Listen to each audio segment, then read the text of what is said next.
Hello and welcome back to Byzantine Nation, your world's up-to-date news. I'm your host, Kirilius Anzelevich. The Holy Wars are not that holy as it is still raging on. The Seljuk Turks have been pushed all the way back to Jerusalem due to a new weapon created by the mighty empire, the axe head, which is slashing through the competition. Now on to some lighter news. Yesterday in sports was the Chariot Race Championship, and it did not disappoint as the defending champions, the Loyalists, lost to the Birds by a second. In Xiamen, China, there has been a dramatic increase in trade. More about the situation in China is Constantinius Melidus. Kirilius. In Xiamen, Song Empire merchant ships have sailed as far as India and Arabia. This trade has allowed the southern Song Empire to continue to be prosperous, although they have lost land since 1127 in their split. Some goods that you could obtain from trade are paper, pottery, and landscape paintings. Paper currency has been used and has been spread increasingly and has been used in trading nowadays. So what is culturally important in Song China? Kirilius. Trade guilds were organized. Guilds are an association of people for like mutual aid and like the pursuit of like a common goal. So like they used that for trade and things like that. Now you see, they were highly bureaucratic and they valued the civil service exam. In fact, some like private schools, like they increased in population of people because they were so pressured with the civil service. There are cities in the Song Dynasty with a population of around 1 million that are flourishing along the principal waterways and the southeastern coast. Religiously, they have begun a revival of Buddhism and literature and the arts.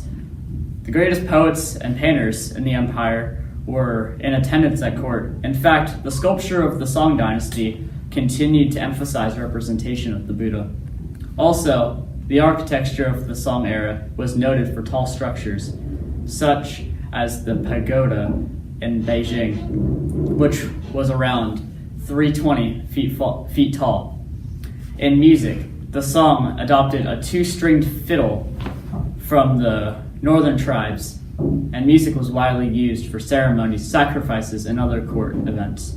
The Mongols have been taking over China chunk by chunk. Even though the Song dynasty has helped them take over the Jin Empire in 1232, do you believe they will attack the Song to gain total control over China? Also, are you afraid of the power of the Mongols? We are not sure what to make of this situation.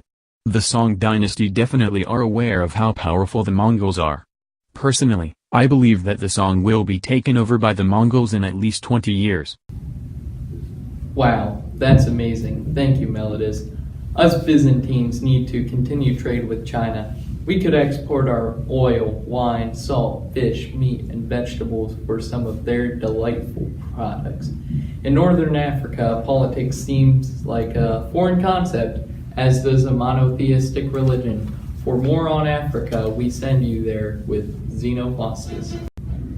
Sir, the Great Zimbabwe is a relatively new area around here. You see, they are focused on trading gold on the Indian Ocean coast and are based on cattle husbandry and crop cultivation. They have supported a Shona, which is the type of language and type of people in Zimbabwe. They have supported a Shona population of around 10,000 to 20,000 people. Recently, the newest form of stone buildings in Zimbabwe have started to appear. With architecture, they have made massive walls and they have made them without mortar. You see, they have used slabs of stone and have connected them with clay. Religiously, they are associated with the bird of God, an eagle, which was the link between the world and the spirits. This is a great time to reflect on your religious beliefs, which most Byzantines would be Orthodox Christians.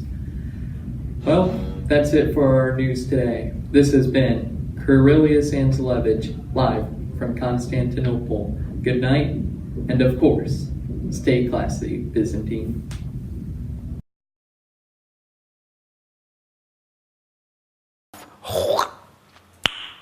Nice.